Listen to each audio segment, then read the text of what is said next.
Hello dear students, welcome back to our channel. बच्चों, आज हम स्टार्ट करने वाले हैं क्लास 12 के हमारे इंग्लिश सब्जेक्ट का 1.8, जिसको हम कहते हैं, चैप्टर का नाम है वॉयेजिंग टुवर्ड्स एक्सीलेंस। वॉयेजिंग का मतलब बेसिकली यहाँ पर बात हो रही है एक जर्नी की। जर्नी किस तरफ जा रही है? एक्सीलेंस की तरफ और अच्छी चीज़ की तरफ कुछ बढ़ रही है। तो क्या एग्जैक्टली है ये चैप्टर, हमको किस बारे में बता रहा है? क्या वाकई में कोई ट्रैवलिंग की जर्नी होती है यहाँ पर, या किस चीज़ से रिलेटेड यहाँ पर बात हो रही है? हम वो इस सब्जेक्ट में, इस चैप्टर में जो है 1.8 में हम देखने वाले हैं। तो आओ सबसे पहले बच्चों हम इसकी शुरुआत करते हैं। आइस ब्रेकर ब्रेनस्टॉर्मिंग तो आप जानते ही हो, जो हम करेंगे अपने नेक्स्ट लेक्चर में। तो अब हम स्टार्ट करने वाले हैं हमारा चैप्टर 1.8, जिसके ऑथर है अच्युत गोडबोले जी। तो ये जो है वॉयेजिंग टुवर्ड एक्सीलेंस, ये चैप्टर जो है वो इनकी तरफ से आया है। He is a well known for his writings in Marathi and English. तो सबसे ज़्यादा किस चीज़ के लिए फेमस है? ये एक राइटर है। तो सबसे ज़्यादा कौन से दो मेजर लैंग्वेजेस है जिसके अंदर ये लिखते हैं? तो एक है मराठी लैंग्वेज और एक है English language. He is a prolific writer in various genres and has produced numerous original works as well as adaptations of works from other languages into Marathi. तो कई सारे जो राइटिंग्स इनके रहे हैं, तो मराठी से ही इन्होंने क्या किया है अदर लैंग्वेजेस इनटू मराठी, यानी दूसरी लैंग्वेजेस से लिखे हुए कुछ कामों को इन्होंने मराठी में ट्रांसलेट भी किया है।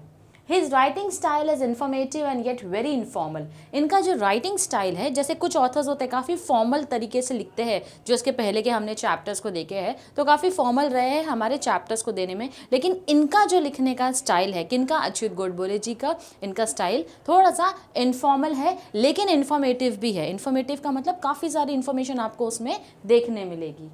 He became a chemical engineer from IIT Mumbai in 1972. तो ये केमिकल इंजीनियर कभी किया है इन्होंने अपनी इंजीनियरिंग? IIT मुंबई से किया है 1972 में। And headed top management positions in companies of great repute, यानी कई सारी बड़ी कंपनियों में जो है, कंपनीज में इन्होंने काम किया है और बड़ी बड़ी पोजीशंस पे इन्होंने काम किया है। This autobiographical sketch penned by Achyut Godbole depicts his journey from a middle class schoolboy to a famous writer. यानी ये जो इन्होंने ये जो चैप्टर हमको दिया है, ये इनकी लाइफ की ऑटोबायोग्राफी रह चुकी है, जहाँ पर ये बताते हैं कि किस तरीके से ये एक मिडिल क्लास स्कूल बॉय से किस तरीके से इनकी जर्नी जो है वो एक राइटर की तरफ बढ़ी है। He was a successful general manager of पत्नी कंप्यूटर सिस्टम्स। तो ये जो है GM रह चुके हैं किसके? जिसका नाम है पत्नी कंप्यूटर, एक बहुत ही एक वक्त पे फेमस ऑर्गेनाइजेशन का नाम हुआ करता है। He headed many other reputed companies and later become a famous writer. और इसी के साथ साथ, जैसे हमने यहाँ भी पढ़ा है, कई कंपनीज में टॉप मैनेजमेंट की पोजीशंस पर इन्होंने क्या किया है? काम किया है। तो पत्नी कंप्यूटर्स के जनरल मैनेजर होने के बाद इन्होंने दूसरी फेमस कंपनीज में भी काम किया है और बाद में ये जो है क्या बने? एक फेमस राइटर बन गए। The present write-up discusses his quest for excellence, his quest for excellence and how he developed a thirst for knowledge. यानी प्रेजेंट जो राइटअप है वो हमको बताता है किस तरीके से ये अपनी लाइफ में एक्सीलेंस की तरफ जो है वो बढ़े हैं, और उसके साथ साथ कैसे जो है इन्होंने क्या किया है? नॉलेज की तरफ भी अपने लाइफ में काफ़ी ज़्यादा ये क्या रहे थे? थर्स्टी रहते। थर्स्टी रहने का मतलब होता है बहुत ज़्यादा, जैसे हमको पानी की प्यास लगती है, इनको नॉलेज की प्यास रहा करती थी, नॉलेज की भूख रहा करती थी। तो ये हमेशा नॉलेज को क्या करते थे? एक्वायर करने की कोशिश करते थे। He discusses at length the ingredients, essentials of success and the ways to achieve it. तो ingredients और essentials का मतलब बच्चों यहाँ पर क्या होता है? जैसे खाना बनाने के लिए हमको रेसिपी की ज़रूरत होती है, राइट? फॉर एग्जांपल हम अगर ले लें कि हमको चाय बनाना है, तो हमको क्या इंग्रेडिएंट लगेगा? हमको पानी की ज़रूरत है, हमको टी लीव्स की ज़रूरत है, हमको अपना शुगर की ज़रूरत है, अगर आपको अदरक चाहिए, अगर आपको सिनेमन चाहिए, तो ये सारे अलग अलग इंग्रेडिएंट्स होते हैं। दूध की ज़रूरत है, ये सब मिलाकर ही आपकी चाय बनती है, राइट? तो ये इंग्रेडिएंट्स है। तो इसी तरीके से इनका कहना है कि सक्सेस को पाने के लिए ऐसे क्या इंग्रेडिएंट्स होते हैं जिनकी ज़रूरत है और किस तरीके से सक्सेस को अचीव किया जा सकता है। तो ये बेसिकली इस ऑटोबायोग्राफी का एक छोटा सा हिस्सा है जो हमने इनके इंट्रोडक्शन पार्ट में देखा है। अब हम आगे बढ़ेंगे हमारे इस चैप्टर के start. Voyaging towards excellence. I had a very simple upbringing, यानी वो बोल रहे हैं अपनी अपब्रिंगिंग के बारे में, किस तरीके से मैं पला बड़ा हूँ। तो बहुत ही सिंपल रहा है। We were a lower middle class family, यानी कि लोअर मिडिल क्लास फैमिली को बिलोंग करते हैं। इनका जो घर है वो 300 स्क्वायर फीट रहा है। Did not even have basic amenities. बच्चों याद रखना, नॉट नॉट यानी कि इनके घर में बेसिक अमेनिटीज़ जो है, फैसिलिटीज़ जो है, जो आज हमारे घर में बेसिक चीज़ें हमको मिल जाती है लेकिन इनके पास अवेलेबल नहीं थी। बेसिक अमेनिटीज़ में वो क्या बोल रहे हैं, जैसे कि पंखा हो गया, रेफ्रिजरेटर हो गया, गीज़र हो गया, डाइनिंग टेबल हो गया, गैस स्टोव हो गया, leave alone an air conditioner और अ कार। और इसी के साथ साथ ना तो एसी था और ना ही कार था। तो वो तो लग्जूरियस प्रोडक्ट्स हो गए, लेकिन ये जो बेसिक अम्यूनिटीज़ थी ये भी इनके पास अवेलेबल नहीं थी। It was only when I entered the college that I got a watch and we got a dining table and a gas stove at home. तो जब ये कॉलेज में गए, कॉलेज में इन्होंने अपनी पढ़ाई स्टार्ट की, तब जाकर इनको क्या मिला, तब जाकर इनको एक वॉच मिली अपने फादर की तरफ से, and we got a dining table and gas stove at home. और इसी के साथ साथ उनके घर में जो है एक डाइनिंग टेबल आया। यानी कि बचपन से लेकर जब तक ये कॉलेज नहीं पहुंचे तब तक इनके पास बच्चों एक वॉच तक नहीं थी। आज हम कितनी जिद कर लेते हैं अपने पेरेंट्स से कि नहीं हमको एक ब्रांडेड वॉच चाहिए, अभी तो हम कॉलेज जाते हैं, ब्रांडेड शूज़ चाहिए, कपड़े अच्छे होने चाहिए, लेकिन जब तक ये अपने कॉलेज लेवल पर नहीं गए थे तब तक इनको ऐसा कुछ नहीं मिला था, क्योंकि इनकी अपब्रिंगिंग जो रही है वो क्या रही है, बहुत ही सिंपल रही है, क्योंकि एक मिडिल क्लास फैमिली को ये बिलोंग करते हैं। Nevertheless, culturally I had a rich childhood. Culturally यानी कि कल्चर की अगर हम बात करें तो कल्चर में हम बहुत रिच थे। हमारा जो चाइल्डहुड, हमारा जो बचपना बीता है वो काफ़ी ज़्यादा रिच था। रिच इन टर्म्स ऑफ हम कल्चर की बात कर रहे हैं बच्चों यहाँ पर। Poets like Vinda Karandikar, Mangesh Padgaonkar and Vasant Bapat used to visit our home, and for hours I could listen to the discussions about poetry and literature, Marathi and English. यानी कि अब फेमस जो पोएट थे जिनके नाम यहाँ पर mention है, विंदा करांडीकर है, मंगेश पडगांवकर जी है और वसंत बापत, वो अपना बचपन को इतना ज़्यादा रिच क्यों मानते, इतना वेल्दी क्यों मानते, क्योंकि जब वो छोटे थे उन्होंने हमेशा क्या देखा, ये जो पोएट्स थे, बड़े बड़े जो कविताएं लिखते थे, वो क्या करते थे, इनके घर पर आते थे, घर पर आकर इस कविता को लेकर डिस्कशन होता था। और ये लोग कोई छोटे मोटे लोग नहीं थे, काफ़ी फेमस लोग थे, तो घंटों इनके घर पर बैठकर क्या होता था, डिस्कशंस होता था पोइट्री को लेकर, लिटरेचर को लेकर, जो कि हमारा मराठी और इंग्लिश में हुआ करता था।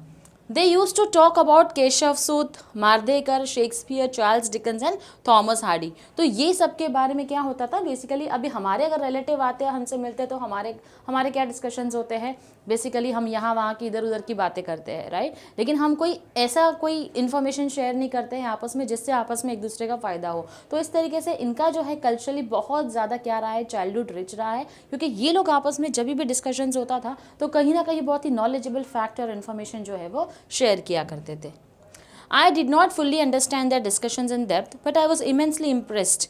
वो बोलते हैं, कौन, हमारे ऑथर बोलते हैं कि मुझे कुछ समझ में नहीं आता था कि इनका डिस्कशन क्या था। ऑफ कोर्स वो एक छोटे बच्चे थे तो पोयम को लेकर, लिटरेचर को लेकर समझना थोड़ा सा मुश्किल हो जाता है, लेकिन कहीं ना कहीं वो क्या बोलते हैं, आई वॉज इमेंसली इम्प्रेस्ड, लेकिन उनकी बातें सुनकर मैं बड़ा खुश हो जाता था। We also were lucky to have Pandit Kumar Gandharv, Pandit Bhimsen Joshi and Pandit Jasraj visit our place and talk about Indian music till late night or sometimes dawn। यानी कि अब वो बात कर रहे हैं किसकी, अब वो बात कर रहे हैं पंडित कुमार गंधर्व जी की, पंडित भीमसेन जोशी की और पंडित जसराज की, जो कि इनके घर आते थे। और कई बार ये लोग क्या करते थे, इंडियन म्यूज़िक के ऊपर डिस्कशन किया करते थे। कई बार डिस्कशंस में, जैसे हमारा फैमिली गेट टुगेदर होता है तो हम कैसे मिलते हैं आपस में, तो लेट नाइट तक हम अपने कजिन्स के साथ रहते हैं, बातचीत करते हैं, कई बार बातें करते करते सुबह हो जाती है। तो ये हमारी फैमिली की बात है। लेकिन जब इनके घर पे इस तरीके के गेस्ट आते थे तो ये लोग इंडियन म्यूज़िक के ऊपर काफ़ी ज़्यादा क्या करते थे, डिस्कशन करते थे। कई बार लेट नाइट तक डिस्कशन होता था और कई बार सुबह भी हो जाया करती थी। This is how and why I developed my interest in literature and music during my school days। और इसी वजह से अब देखो बच्चों, जैसे हम हमारे को अपना आसपास जो भी एनवायरनमेंट मिलता है, हमें जिस तरीके का माहौल मिलता है, हमें उसी माहौल में हम भी ढल जाते हैं। अब क्योंकि अच्युत गोडबोले जी का बचपना ऐसा बीता है जहाँ पर पोएट्स आया करते थे, उनके घर पर बहुत ज़्यादा डिस्कशंस होता था म्यूज़िक के ऊपर, तो कहीं ना कहीं क्या होता है, जब इस तरीके का एनवायरनमेंट मिलता है तो आप भी उनमें घुल मिल जाते हो। सेम हुआ है यहाँ पर हमारे राइटर के साथ में, क्योंकि ऐसे लोग आया करते थे तो उनका भी इंटरेस्ट जो है वो किस में आने लग गया, उनको इंटरेस्ट आने लग गया लिटरेचर में और म्यूजिक में। कब, अपने स्कूल डेज में। I did not and even today don't understand the grammar of music but I began to love it tremendously since then. अब वो ये बोल रहे हैं, जैसे हम बोलते हैं ना मुझे तो ABCD भी नहीं पता है क्या होती है, यहाँ पर ग्रामर का मतलब म्यूजिक के ग्रामर के बारे में, यानी म्यूजिक का तो मुझे ABCD भी नहीं पता है क्या होता है। जैसे हम बोले सारे गामा पा क्या होता है, उसकी धुन क्या होती है, राइट, बीट कौन सा लेना है, हमको भी कोई नॉलेज नहीं है। लेकिन ट्रेमेंडसली का मतलब होता है यहाँ पर बहुत गहराई तक उनको क्या पसंद थी, म्यूजिक जो है वो पसंद थी। देखो बच्चों, कई बार हमको हमारे साथ भी होता है ना, कुछ सॉन्ग्स है जो हमको काफ़ी अच्छे लगते हैं, हमको रैप सॉन्ग्स जो है वो बहुत अच्छे लगते हैं, भले हमको रैप करना नहीं आता होगा लेकिन सॉन्ग्स अच्छे लगते हैं, रैप सुनना हमको जो है वो बड़ा अच्छा लगता है। तो इसी तरीके से क्या होता है, यहाँ पर भी क्या बोल रहे हैं हमारे ऑथर कि मुझे म्यूज़िक का कोई नॉलेज तो नहीं था, उनका ABCD भी नहीं पता था, लेकिन बहुत हद तक मुझे म्यूज़िक जो है वो पसंद आने लग गई क्योंकि उस माहौल में वो पले बड़े थे। Most of the times, the topics of discussion at a home were about music, literature, painting, sculptures, etc. तो ज़्यादातर इनके घर पर अगर डिस्कशन होता था, चाहे गेस्ट आए या चाहे फैमिली के बीच में बात हो, ज़्यादा से ज़्यादा अगर इनके घरों के बीच में फैमिली मेम्बर्स के बीच में भी डिस्कशन होता था तो वो लिटरेचर, म्यूज़िक, पेंटिंग्स, स्कल्पचर्स इससे रिलेटेड ही होता था। I could listen to the discussions about Van Gogh, Mozart and Michael Angelo etcetera. So basically इन लोगों के बारे में भी क्या होता था, इनके घर में हमेशा डिस्कशंस जो है वो चलते रहते थे। It was because of such a milieu around me that I had a firm belief, which I still hold, that all arts are equally, if not more important in our lives than science और technology. अब ये क्या बोल रहे हैं, क्योंकि मुझे ऐसा एनवायरनमेंट मिला है, ये देखो मिलियो, जैसे मैंने आपको बोला जिस माहौल में हम पलते बढ़ते हैं तो उनको सोशल एनवायरनमेंट ही अपने घर का वैसा मिला है, जिसकी वजह से उनका एक बिलीफ बन गया था क्या, कि all arts are equally if not more important in our lifes than science और टेक्नोलॉजी। कहीं ना कहीं हमको लगता है साइंस और टेक्नोलॉजी ही सब कुछ है, लेकिन उसके अलावा और भी कई सारी कला की ऐसी चीज़ें हैं बच्चों जिस पे अगर हम फोकस करें तो वो भी हमारे लिए बहुत ही अच्छी है, बहुत ही बेनिफिशियल है। I had learned from my childhood that money does not mean everything in life. It is necessary, but if at all there is something which enriches our lives and puts meaning to our existence, it is the art, music and literature. कई बार बच्चों ऐसा होता है कि हमने ये भी चीज़ पढ़ी है अपने बचपन से, जो हमारे ऑथर है वो हमको क्या बोल रहे हैं, बचपन से मैंने एक चीज़ सुनी है, पढ़ी है, समझी है कि पैसा ही सब कुछ नहीं होता है। हाँ, कुछ पल के लिए आप कोई चीज़ें उससे खरीद सकते हो, आपको थोड़े टाइम के लिए कुछ खुशी मिल जाएगी उससे, लेकिन पैसे जो है सिर्फ पैसे से ही सारी खुशी आएगी, इस चीज़ की कोई गारंटी जो है वो नहीं है। तो असली जो खुशी हमको मिलती है अपनी लाइफ में, जो कि हमको जीने के लिए और ज़्यादा एनरिच करती है, हमारे लाइफ को मोटिवेट करती है, जिसको देखकर हम खुश हो जाते हैं, तो वो क्या है, आर्ट है, म्यूज़िक है और लिटरेचर भी एक हिस्सा है हमारी ज़िंदगी का। अब आगे जो हमारे ऑथर है वो बोलते हैं, this is not to say that I did not like science और मैथमेटिक्स। तो वो क्या बोल रहे हैं, इसका ये मतलब नहीं है बिल्कुल भी कि मुझे साइंस और मैथ्स पसंद नहीं है। In fact I loved these subjects, इसके साथ साथ मुझे ये सब्जेक्ट्स भी बहुत अच्छे लगते थे। अब जैसे हमारा एरिया ऑफ इंटरेस्ट होता है ना, कोई एक सब्जेक्ट हमको बहुत ज़्यादा अच्छा लगता है, लेकिन इसका मतलब ये नहीं कि दूसरों से हम नफरत करते हैं, दूसरे में भी हम ध्यान देने की कोशिश करते हैं, अनलेस एंड अनटिल वो सब्जेक्ट थोड़ा डरावना ना हो। लेकिन यहाँ पर हमारे ऑथर क्या बोल रहे हैं कि मुझे साइंस और मैथ से नफरत नहीं थी, मुझे अच्छा लगता था, मुझे तो बहुत पसंद है सब्जेक्ट, लेकिन इनका फोकस और area of interest art, music, literature की तरफ ज़्यादा था। I used to study these subjects, or any subject for that matter, for its inherent beauty. Okay. However, I did not study them only for scoring maximum marks in the examination. यानी मैं उनको इसलिए भी नहीं पढ़ता था कि मैं क्या करूँ, मैक्सिमम मार्क्स जो है वो क्या कर सकूँ, उसमें स्कोर जो है वो कर सकूँ। I used to study these subjects, or any subject for that matter, for its inherent beauty. यानी कि मैं कोई भी सब्जेक्ट को इसलिए पढ़ता था ताकि उससे जो भी प्रैक्टिकल नॉलेज मुझे मिले मैं अपनी लाइफ में इम्प्लीमेंट कर सकूँ। फॉर एग्जांपल जैसे मैथ्स प्रैक्टिकली हमको काफ़ी चीज़ें सिखाता है, राइट, साइंस भी हमको प्रैक्टिकली बहुत सारी चीज़ें सिखाता है, तो वो इन सब्जेक्ट्स को इसलिए पढ़ा करते थे ताकि लाइफ में वो क्या कर सकते, इस क्वालिटी को अपनी लाइफ में इम्प्लीमेंट कर सके। I found Newton's law of motion beautiful and Pythagorean theorem elegant. यानी कि वो क्या बोल रहे हैं, मुझे अब जैसे साइंस में और मैथ्स में इन्होंने एग्जांपल दिया है कि न्यूटन का लॉ ऑफ मोशन जो है वो भी मुझे बहुत पसंद था, उसी के साथ साथ पाइथागोरियन थ्योरम जो है वो भी मुझे क्या लगता था, बहुत ही अच्छा लगता था। I love solving problems of physics and mathematics of 9th standard when I was in 7th. Not to show off, but just because I used to get involved in solving them.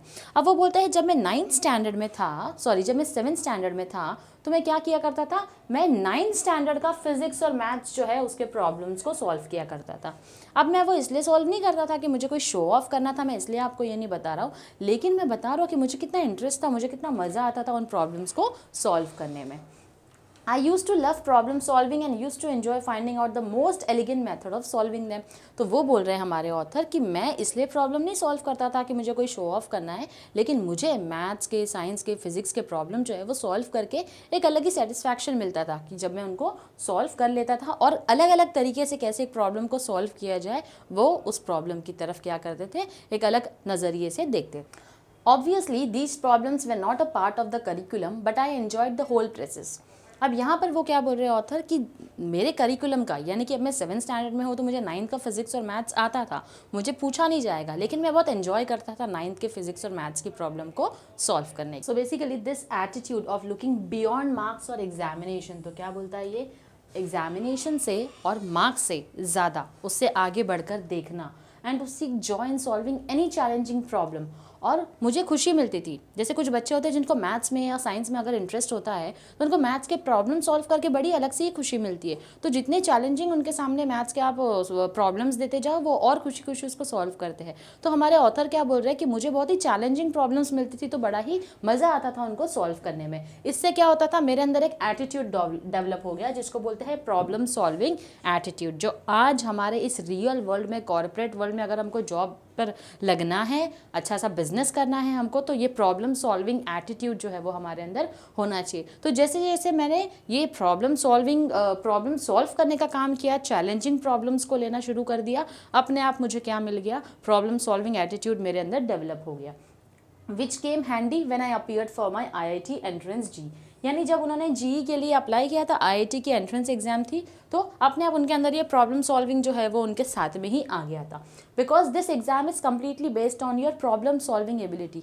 अब क्योंकि ये जो exam है आपका first rank आया, second rank आया, आप कितने पीछे हो कितने आगे उससे लेना देना नहीं है, आपको प्रॉब्लम कितने अच्छी तरीके से सॉल्व करना आता है उस एबिलिटी के ऊपर है, और ability to think not only logically but quickly and rapidly. और इसी के साथ साथ कौन सी एबिलिटी होनी चाहिए आपके अंदर, लॉजिकली और रैपिडली आप कितना क्विकली किसी चीज़ को सोच सकते हो, उसके बेसिस पर आपका प्रॉब्लम सॉल्विंग एटीट्यूड डेवलप होता है, जो इस IIT एंट्रेंस एग्जाम के लिए, GE एग्जाम्स के लिए ज़रूरी है.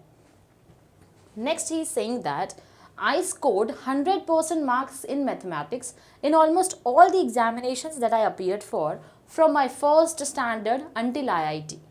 तो यहाँ पर क्या बोल रहा है वो कि मैं हमेशा मैथ्स में कितना स्कोर करता था, 100% मार्क्स जो है, जैसे कि 100 मार्क्स का पेपर है तो फुल 100 मुझे मिलता था. तो मैथ्स में हमेशा मैंने 100% सिक्योर किया है, और सारे ही एग्जामिनेशन में कभी तक फर्स्ट स्टैंडर्ड से लेके IIT तक, bearing only a few times, bearing का मतलब होता है except for a few times, क्या हुआ है, उन्होंने IIT में आने तक हमेशा ही 100% सिक्योर किया है.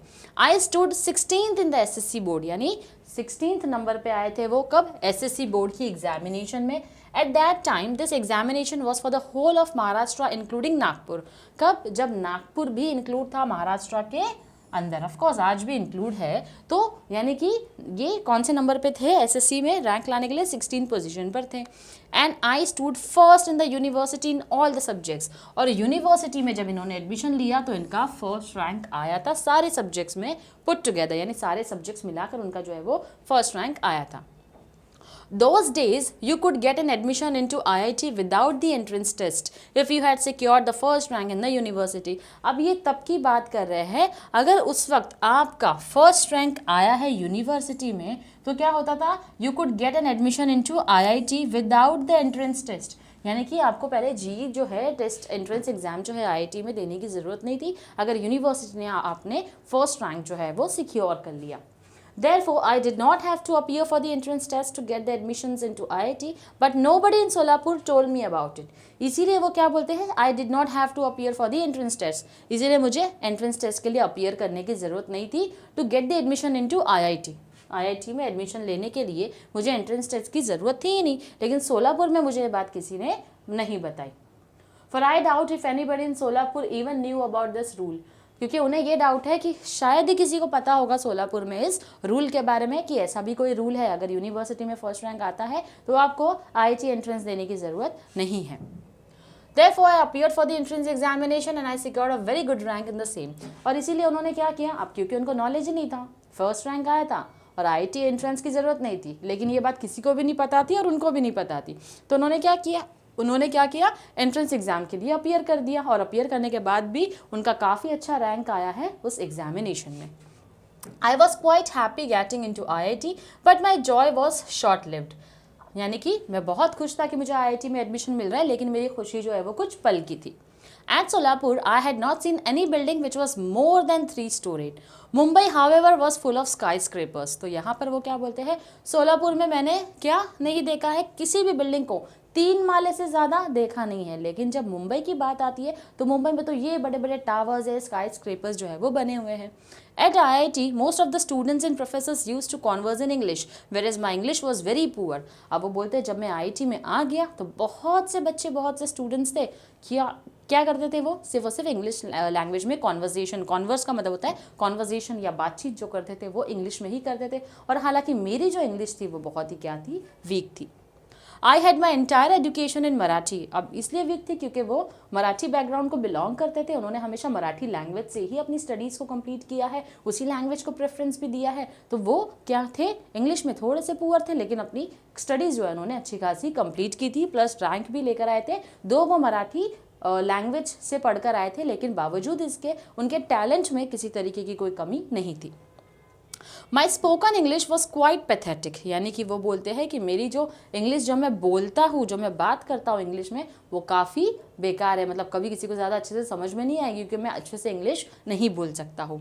Not only did I have a very weak vocabulary, but my pronunciation also was terrible and my construction of English sentences very awkward to say the least. यानी कि वो बोल रहे मेरी जो वोकैबुलरी थी वो भी ख़राब थी, वीक थी। वोकैबुलरी यानी कि हम कितने अच्छे से वर्ड्स को यूज़ करके सेंटेंस को कंस्ट्रक्ट करके फ्रेम करते हैं, बोलते मेरी वोकैबुलरी ख़राब थी, मेरा प्रोनाउंसिएशन जो है वो अच्छा नहीं था, वो भी बहुत बुरा था, और इसी के साथ साथ जैसे हम सेंटेंस को बनाकर बोलते हैं तो वो तो मैं क्या ही बोलूँ, वो तो मुझे आता ही नहीं था उतने अच्छे से इंग्लिश के सेंटेंसेस को बोलना।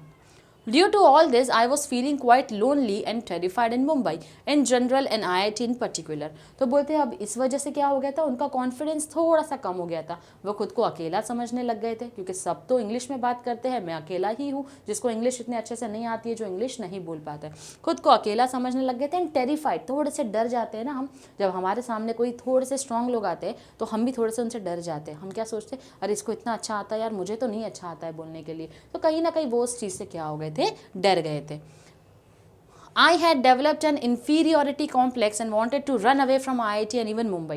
Inferiority complex का मतलब होता है बच्चों बेसिकली जब हमको कोई काम नहीं आता है और किसी और को अच्छे से आता है तो हम अपने आप को उसके कंपैरिजन में थोड़ा कम तर पर समझते, थोड़ा नीचा समझते हैं। ना कास्ट ना रिलीजन किसी मामले में नहीं, बट हम हो सकता है नॉलेज के मामले में, या उसको कोई चीज़ बहुत अच्छी आती हो। अब यहाँ पर क्या हो रहा था, सारे बच्चे इंग्लिश में अच्छे से बात करते हैं, सब इंग्लिश में ही बोलते हैं, लेकिन मुझे इंग्लिश नहीं आती है, तो इससे क्या होगा, मुझे आपसे हमेशा एक इन्फीरियोरिटी, मैं हमेशा आपसे अपने आप को कम समझूंगी, तो ये होता है इन्फीरियोरिटी कॉम्प्लेक्स। तो हमारे ऑथर बोलते हैं कि मुझे इन्फीरियोरिटी कॉम्प्लेक्स हो गया था वहाँ रह रहकर, और मैंने सोचा था छोड़ दो IIT, भाग जाता हूँ मुंबई छोड़ के मैं यहाँ से। One day, I was sitting at my mess table in the hostel sipping tea when a senior guy came and sat on the chair adjacent to me. He was a convent-educated guy with fairly sophisticated English, at least spoken or colloquial English. So basically, एक दिन ये बैठे थे अपने mess में, तो वहाँ पर उसके एडजेसेंट में एक और लड़का आकर बैठा। लग तो रहा था कि वो अच्छा खासा कॉन्वेंट स्कूल से पढ़ा हुआ लड़का है, उसकी इंग्लिश भी बहुत ही सोफिस्टिकेटेड थी, तो वो वहाँ पर ना कि सिर्फ बोलने वाली, लिखने वाली भी मुझे लगता है काफ़ी अच्छी थी। He was a bit arrogant and wanted to pull my leg. अब ये जो लड़का था इसे बड़ा घमंड था अपनी इंग्लिश के ऊपर, तो ये मेरी टांग खिंचाई करने वहाँ पर बैठा था। He tried to engage in some conversation with me and started pointing out errors in just about every sentence or everything that I said. After about 5 minutes, he walked away after insulting me. अब क्योंकि ये मेरी टांग खिंचाई करने आया था तो इसने मुझसे बात जो है वो शुरू कर दी। अब इंग्लिश में मुझसे बात कर रहा है, डेफिनेटली इन्होंने तो पहले ही हमको बता दिया ना कि मेरी इंग्लिश अच्छी नहीं थी, हर एक सेंटेंस को बनाकर बोलने में भी काफ़ी ग्रामेटिकल एरर हुआ करते थे। तो वो बोलते हैं यहाँ पर क्योंकि मेरी इंग्लिश अच्छी नहीं थी तो ये लड़का जो है वो मेरी टांग खिंचाई करने आ गया, मुझसे इंग्लिश में बात कर रहा है, जब मैं जवाब देता हूँ तो मेरी सेंटेंसेस में गलती निकालता है, और आफ्टर एवरी 5 मिनट्स ये मेरी टांग खिंचाई करते जा रहा था, और फिर 5 मिनट के बाद वो मेरी इंसल्ट करते हुए वहाँ से चला गया। I felt extremely humiliated and upset. यहाँ पर उनको बहुत बुरा लग गया कि इतनी किसी ने मेरी बेइज्जती कर दी। तो हमें शर्म आने लग जाती है ना, जब इतने लोगों के सामने कोई हमारी हंसी मजाक उड़ा दे और हम कुछ नहीं कर पाए तो हमें शर्म आ जाती है, ह्यूमिलिएट फील होता है। तो उन्हें भी ऐसा लगा कि इसने तो मेरी सबके सामने बेइज्जती कर दी, और वो बहुत ही नाराज़ हो गए, अपसेट हो गए इस बात से। And it is I was feeling quite depressed and diffident and this incident was the last straw। और इसी की वजह से मैं थोड़ा सा डिप्रेस्ड फील करने लग गया, और इसी के साथ साथ मेरे अंदर से जो कॉन्फिडेंस है वो क्या हो गया था, कम हो गया था। I was almost broken। I felt out of place there and literally wanted to run away to Solapur that very moment। और उसी वक्त मुझे ऐसा लगा कि छोड़ो यार, सब कुछ छोड़ छाड़ के मैं यहाँ से भाग जाऊँ और अपने गाँव वापस सोलापुर जो है वो चले जाऊँ। However, it was only my self-esteem which stopped me। लेकिन अंदर कहीं ना कहीं दिल के कोने में एक कॉन्फिडेंस जो होता है ना, एक सेल्फ रिस्पेक्ट को लेकर होता है कि इसने सबके सामने मेरा मजाक तो बना दिया, लेकिन जो मेरी सेल्फ रिस्पेक्ट के ऊपर हार्म पहुंचाया है इसने, तो उसकी वजह से अब क्या होगा, उसकी वजह से उन्होंने सोचा कि अभी भी मैं रुका रहा हूँ। किस वजह से? अपनी सेल्फ रिस्पेक्ट की वजह से। Suddenly a feeling of determination and strength came over me and gripped me. और अचानक से इनके अंदर क्या हो गया, एक डिटर्मिनेशन, एक करेज, एक कॉन्फिडेंस आ गया कि नहीं, उसने मेरी बेइज्जती करके चला गया, मैंने बर्दाश्त कर लिया, लेकिन इसका मतलब ये थोड़ी कि मैं यहाँ से भाग जाऊँ, मैं कोई कावड़ थोड़ी हूँ, राइट। और मैं कैसे पीठ दिखाकर भाग सकता हूँ यहाँ से। Despite hailing from Solapur, if I could be a rank holder in the school, college and IIT with many awards in mathematics, there must be something right with me। तो अब वो बोलते हैं, अंदर ही अंदर अपने मन में सोच रहे हैं, करेज लेकर आ रहे हैं, डिटर्मिनेशन लेकर आ रहे हैं, कॉन्फिडेंस लेकर आ रहे हैं, और अपने माइंड में क्या सोचते हैं कि मैं वो इंसान हूँ जिसका स्कूल में हमेशा अच्छा मार्क्स आया है, जो यूनिवर्सिटी लेवल पर रैंक लेकर आया है, और आईआईटी एंट्रेंस क्रैक करके आया है, किसी की दया पर नहीं आया है यहाँ पर। तो मेरे में कुछ तो बात होगी जो मैं यहाँ तक पहुँचा हूँ, तो कैसे मैं इतनी जल्दी हार मान लूँ। कई सारे उनको अवार्ड्स मिले हैं मैथमेटिक्स में, तो यानी मुझ में कुछ तो बात होगी। Why should I give up, मैं क्यों गिव अप करूँ इस चीज़ की वजह से। And that too for a silly and small thing like English, और वो भी एक ऐसी भाषा के लिए, इंग्लिश के लिए मैं गिव अप कर दूँ, नहीं, ये तो बड़ी ही बुरी बात है। I was not to give up any more and I was determined to fight back. और तभी इन्होंने क्या किया, हमारे ऑथर ने सोच लिया कि नहीं, मैं गिव अप नहीं करने वाला हूँ, मैं फाइट बैक करूँगा, मैं रिटेलिएट करूँगा। मतलब सीरियसली जाकर किसी को मारना नहीं, लेकिन जो उनकी सेल्फ रिस्पेक्ट पर बात आ गई थी तो कहीं ना कहीं उसका जवाब देना। As I climbed the stairs of my hostel room, my plan was ready in my mind। यानी कि जैसे अब वो सोचते हुए ये सारी बातों को सीढ़ी चढ़ रहे थे अपने हॉस्टल की, तो अपने माइंड में सारा प्लान उन्होंने बना लिया था। Normally, most of us who are educated in vernacular languages such as Marathi think in Marathi before speaking in English, translate it in English and then somehow try to speak out these translated English sentences in an extremely awkward fashion। अब वो बता रहे हैं जिन बच्चों की English weak होती है, तो यहाँ पर हमारे ऑथर हमको एक बहुत अच्छी बात बता रहे हैं बच्चों। क्या बता रहे हैं? जैसे कि बहुत से बच्चे जो वर्नैक्युलर लैंग्वेजेस पढ़े होते हैं, वर्नैक्युलर लैंग्वेज जैसे कि आपने अगर मराठी से पढ़ा हो, हिंदी से पढ़ा हो, उर्दू मीडियम से पढ़ा हो, राइट, गुजराती मीडियम से पढ़ा हो, तो ये अलग अलग मीडियम से हमारी वर्नैक्युलर लैंग्वेजेस है। अगर हम इसमें पढ़ते हैं तो कई बार क्या होता है, जब हमको इंग्लिश में बात करना होता है तो पहले हम अपनी ही मदर टंग में, जिस लैंग्वेज में हम ज़्यादा कंफर्टेबल है बात करते हैं, तो हम अपने माइंड में पहले उस लैंग्वेज में, यानी कि समझ लो यहाँ पर वो बोल रहे हैं कि ये वर्नैक्युलर से थे, ये मराठी मीडियम से थे, पहले कोई सेंटेंस अगर इनको किसी से बात करनी होगी तो पहले उसको मराठी में अपने माइंड में रखेंगे, फिर अपने ही माइंड में उसको इंग्लिश में ट्रांसलेट करेंगे, और फिर जब सामने वाले के सामने वो बात रखते हैं तब जाकर वो लैंग्वेज जो है बड़े ही ऑकवर्ड फैशन में निकलती है, राइट। अब सारी लैंग्वेजेस अलग है बच्चों, उनके ग्रामेटिकल रूल्स अलग होते हैं, इनके प्रोनाउंसिएशन जो होते हैं वो अलग होते हैं, राइट। तो यही उन्होंने बताया है। अगेन मैं रिपीट कर रही हूँ, पहले जो हम वर्नैक्युलर लैंग्वेज सीखते हैं, हम अपने माइंड में उसी लैंग्वेज में सेंटेंस फ्रेम करते हैं कि हमको सामने वाले को क्या बोलना है। अब उस सेंटेंस को हम क्या करेंगे, अपने ही माइंड में इंग्लिश में ट्रांसलेट करते हैं। जब हमने इंग्लिश में उसको बना दिया अपने मन के अंदर, फिर सामने वाले के सामने उस इंग्लिश में हम क्या करते हैं, बड़े ही ऑकवर्ड फैशन में उस सेंटेंस को बोल देते हैं, जिससे वो सेंटेंस जब हम सुनते हैं तो ग्रामेटिकली बहुत ही इनकरेक्ट साउंड होता है। I had decided that I would do nothing of this sort. I wanted to achieve excellence. यानी कि ये क्या बोलते हैं, मुझे ऐसा कुछ नहीं करना है, मुझे तो एक्सीलेंस चाहिए. एक्सीलेंस मतलब मुझे तो सक्सेस चाहिए, तो मैं तो ये बिल्कुल भी नहीं करने वाला हूँ, तरीका नहीं अपनाने वाला हूँ. This urge to excel in anything that you try to do has been with me since childhood. तो ये जो उनका जज्बा था कि मुझे कुछ करना है, मुझे एक्सेल करना है. एक्सेल करने का मतलब Microsoft PowerPoint Word Excel वाला एक्सेल नहीं. एक्सेल मतलब मुझे कुछ अच्छा करना है, किसी फील्ड में एक्सपर्ट बन जाना है. तो अगर मुझे कुछ अच्छा करना है तो ये जो मेरे अंदर डिटर्मिनेशन है, ये कब से है उनके अंदर, बचपन से ही उनके अंदर ये चीज़ है. अगर मुझे किसी चीज़ में सुधारना है, कुछ अच्छा करना है, सक्सेसफुल होना है, तो वो करके ही रहते थे. Whether I would succeed in this और not, I always set my aims high. चाहे मैं उसमें बाद में सक्सेसफुल हो जाऊँ या फेल हो जाऊँ, लेकिन मुझे हिम्मत नहीं हारनी है, मुझे रास्ते से भागना नहीं है वापस. In this case too I wanted to speak excellent, elegant and fluent English. तो इसीलिए वो क्या सोच रहे थे कि मुझे एक्सीलेंट, एलिगेंट और फ्लुएंट इंग्लिश जो है वो सीखना है. The first thing I did was to start reading English newspapers and English novels. तो उन्होंने सबसे पहले क्या शुरू कर दी, इंग्लिश नॉवेल्स और इंग्लिश न्यूज़पेपर्स को पढ़ना स्टार्ट कर दिया. I studied etymology and phonetics and studied the roots of the words and how to pronounce them.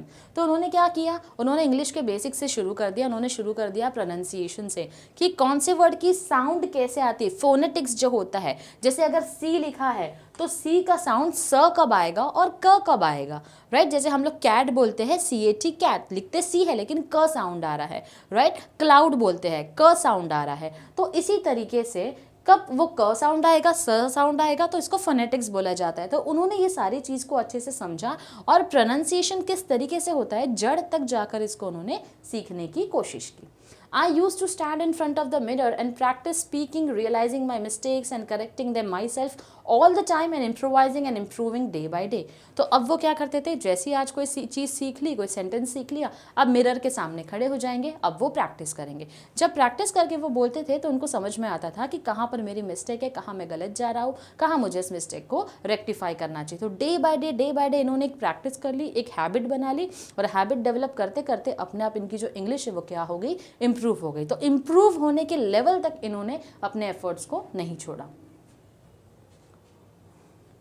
Okay, so it took about 9 to 10 months, by which time I started feeling quite confident about speaking in English at length with anybody. तो अब ये जो इन्होंने इतना पूरा method अपनाया है, उसके अंदर बच्चों इनको कितना टाइम लगा, 9 से 10 महीने लग गए. लेकिन उसके बाद वो क्या फील करना शुरू कर दिए, वो काफ़ी ज़्यादा कॉन्फिडेंट हो गए अपनी इंग्लिश स्पीकिंग के ऊपर. अब वो किसी से भी इंग्लिश में बात करने के लिए बिना डरे, बिना झिझक बात कर लेते थे. My fear had vanished and I started feeling at home in my hostel. यानी मेरा जो डर है अब वो क्या हो गया, वैनिश, गायब हो गया, और मुझे अपना हॉस्टल अब अपने घर जैसा लगने लगा. जैसे घर में हम कैसे अपनी ही लैंग्वेज में बात करते हैं, कोई टेंशन नहीं होता है, तो जिस हॉस्टल से वो डर रहे थे, अब उस हॉस्टल को उन्होंने अपना घर मान लिया था. In my future career, out of 32 years in information technology field, I was the chief executive or managing director or head of software company with thousands of software engineers worldwide. अब ये बता रहे हैं फ्यूचर करियर के बारे में, जहाँ पर 32 साल जो है इन्होंने दे दिया है IT फील्ड में. कहीं पर ये चीफ एग्जीक्यूटिव रहे हैं, कहीं पर मैनेजिंग डायरेक्टर रहे हैं, कहीं पर सॉफ्टवेयर कंपनी के हेड रहे हैं, और थाउजेंड्स ऑफ सॉफ्टवेयर इंजीनियर्स इनके अंदर क्या कर चुके हैं, काम भी कर चुके हैं. During that period, I had to give several presentations or negotiate many contracts with the CEOs. तो जब आप कहीं पर काम करते हो IT फील्ड में स्पेसिफिकली, जब आपने समझ लो अपने क्लाइंट से प्रोजेक्ट लिया है, अब प्रोजेक्ट लिया है उनसे, तो हम लोग एक सर्टन अमाउंट डिसाइड करते हैं ना, हमारा क्लाइंट है, कस्टमर है, तो हम एक अमाउंट डिसाइड करते हैं कि इतने अमाउंट पे हम क्या करेंगे, काम करेंगे. तो वहाँ पर उनको क्या करना पड़ता था, कई बार प्रेजेंटेशंस देना पड़ता था और उनको नेगोशिएट यानी कि बार्गेन करना पड़ता था कई सारे कंपनी के CEOs के साथ, डायरेक्टर्स के साथ, वाइस प्रेसिडेंट्स के साथ, जो कि US, UK और ऑस्ट्रेलिया के हुआ करते थे. I was absolutely at ease at that time. यानी कि अब यहाँ पर मैं एकदम बेझिझक हो चुका था, क्योंकि वो 9-10 मंथ की प्रैक्टिस जो है उनके काफ़ी काम आ चुकी थी. It is only due to the efforts at IIT that I could sign contracts worth millions of dollars worldwide and also run large global software companies. अब ये क्यों हो गया, सिर्फ और सिर्फ उस 9-10 महीने जो डेडिकेटेडली उन्होंने अपने इंग्लिश में काम किया था IIT में, इंग्लिश के ऊपर अपने वर्क किया था IIT में, इम्प्रोवाइज़ किया था, इम्प्रूव किया था डे बाय डे अपने आप को। सिर्फ वो 9 से 10 महीने जो है उनको आगे के 32 साल में वो बोलते हैं उन्होंने कितनों के कॉन्ट्रैक्ट साइन किए हैं, उन्होंने मिलियंस ऑफ डॉलर्स के कॉन्ट्रैक्ट्स जो है वो साइन किए हैं, सिर्फ और सिर्फ इस बेसिस पर क्योंकि वो कहीं नहीं चाहते थे कि मेरा कॉन्फिडेंस कहीं से भी कम हो जाए। देखो मैथ्स में बहुत अच्छे थे, स्कूल में अच्छे थे, यूनिवर्सिटी में रैंक लाए थे, आईआईटी से पढ़ाई की है, इंजीनियर बने हैं, जी एंट्रेंस एग्ज़ाम जो है उन्होंने क्रैक की है। अब कुछ तो बात थी ना, अब इतनी सारी चीज़ आपको कॉन्फिडेंस देती है लेकिन सिर्फ एक चीज़ की इंग्लिश नहीं आती तो मैं कैसे अपना कॉन्फिडेंस छोड़ दूँ। तो उन्होंने उस चीज़ को भी क्या किया, नेगेटिव एस्पेक्ट से देखने से बदले पॉजिटिव तरीके से देखा और उस चीज़ को इम्प्रोवाइज़ किया। और इसी के साथ साथ उन्होंने बड़ी बड़ी लार्ज ग्लोबल सॉफ्टवेयर कंपनीज के साथ में कॉन्ट्रैक्ट जो है वो साइन किया। At IIT I got fairly good marks in my first 2 years, यानी कि पहले 2 साल जो है इनको क्या मिले हैं, बहुत ही अच्छे मार्क्स मिले हैं। However, a very important thing happened while I was in my 3rd year. अब जब ये 3rd year में आए थे तो वहाँ पर 3rd year में कुछ प्रॉब्लम हो गई थी। I came in contact with about 15-20 extremely brilliant students, researchers, professors from IIT, TIFR and BARC. तो यहाँ पर जब वो आए थे तो किनके कांटेक्ट में आ गए, 15 से 20 एक्सट्रीमली ब्रिलियंट माइंड्स के कांटेक्ट में आ गए थे, जो कि स्टूडेंट्स भी है, रिसर्चर्स भी है, प्रोफेसर्स भी है। कहाँ से, IIT से भी है, बार्क से भी है और TIFR से भी है। तो बेसिकली ये सारे इंस्टीट्यूशंस है बच्चों अलग अलग। They included top ranking students from IIT visiting professors in American universities. तो ये लोग क्या करते थे, टॉप रैंकिंग स्टूडेंट्स जो थे वो IIT से आते थे, जहाँ पर विजिटिंग प्रोफेसर्स आते थे अमेरिकन यूनिवर्सिटी से, एंड वेरी री known mathematicians in the world and so on. री नोन का मतलब होता है वेल नोन मैथमेटिशियंस जो होते हैं वो भी वहाँ पर क्या करते थे, आया करते थे।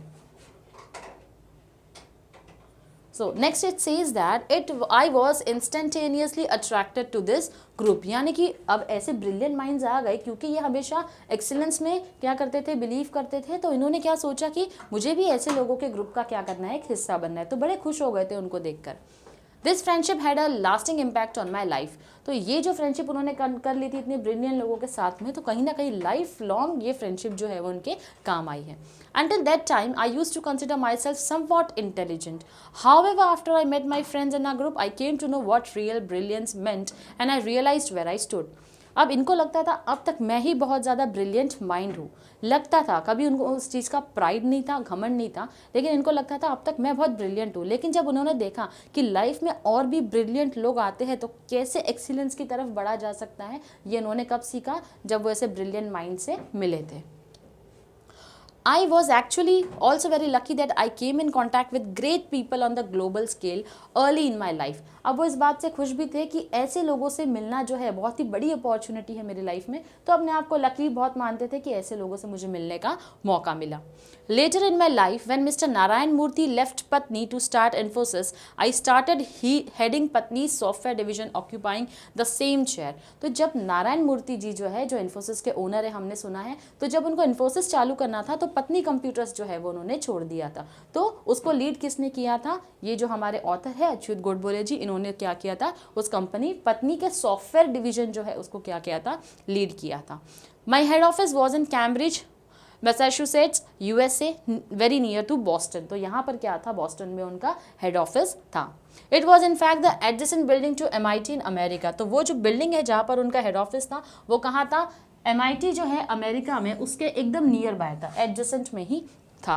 आई use to visit MIT during lunch time to meet my friends. तो बेसिकली लंच टाइम पे क्या करते थे, अपने फ्रेंड्स को मिलने जाया करते थे। There one could see a couple of Nobel laureates at the dining table. तो कहीं ना कहीं मुझे क्या कुछ एक अच्छे कपल जो है वहाँ पर दिखाई दिए।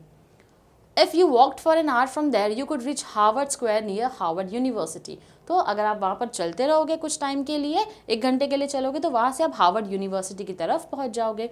आई use to visit both of these universities and could talk to a number of Nobel laureates. तो इसी के साथ साथ बड़े बड़े जो विद्वान हुआ करते थे, जब भी वहाँ से गुजरता था तो ऐसे विद्वान लोगों से मिलने का मुझे मौका हमेशा मिलता था। During these years, I traveled a lot to US, Europe, Japan and Australia and could meet a number of great thinkers and management gurus such as Alvin Toffler, Peter Drucker, C.K. Prahalad, Tom Peters or great technologists such as Vincent Cerf who designed TCP or IP हम जानते हैं, हमने IT अगर लिया है तो, which is the basic protocol of internet protocol basically.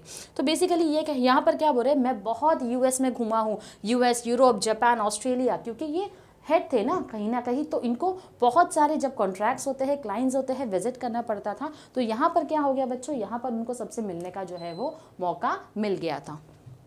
तो किससे मिले थे, हमारे जो मैनेजमेंट में, हमने हमेशा मैनेजमेंट का डेफिनेशन पढ़ा है बच्चों, पीटर ड्रकर जी से हमको क्या मिला है, यहाँ पर हमेशा डेफिनेशंस मिले हैं मैनेजमेंट के। उसी के साथ CK प्रहलाद है, टॉम पीटर्स है। तो ये सारी बड़ी बड़ी ऐसी एक्सीलेंट माइंड्स है, हस्तियाँ है, जिनसे मिलने का इनको मौका जो है वो मिला है। All these discussions with these greats broadened my horizon and my aims and worldview became global। अब जब मैं इनसे मिलता था, देखो बच्चों, जैसे लोगों के साथ रहोगे, जैसी संगत होती है, वैसा आपके ऊपर असर होता है। तो ये जब ऐसे ब्रिलियंट लोगों के साथ रहते थे तो इनकी सोच और ज़्यादा ब्रॉड होने लग गई, एडवांस होने लग गई, और ग्लोबली हमेशा वो हर चीज़ को सोचा करते थे। It taught me humility and made me realize that I had to achieve a lot in life। और कहीं ना कहीं उनको ये लगा कि मैं अपने आप को अभी सक्सेसफुल नहीं मान सकता, मुझे लाइफ में बहुत कुछ क्या करना है, अचीव करना है। The lesson in humility and hard work as well as passion for excellence was going to play a very important role and vital role in my life। तो यहाँ पर हमारे ऑथर बोलते हैं कि ये जो ह्यूमिलिटी का लेसन मुझे मिला था, इससे कहीं ना कहीं मुझे क्या पता चला है, पैशन और एक्सीलेंस के लिए पैशनेट होना, सक्सेस के लिए पैशनेट होना बहुत ज़्यादा ज़रूरी है, क्योंकि ये बहुत ही इंपॉर्टेंट रोल जो है वो प्ले करता है हमारी ज़िंदगी में। इसी के साथ बच्चों आज हमारे लेक्चर का पार्ट 1 जो है वो कंप्लीट होता है। नेक्स्ट जो हमारा लेक्चर होगा वो उसमें हम अपना पार्ट 2 जो है वो शुरू कर देंगे। Till then stay tuned to our lectures. Thank you very much.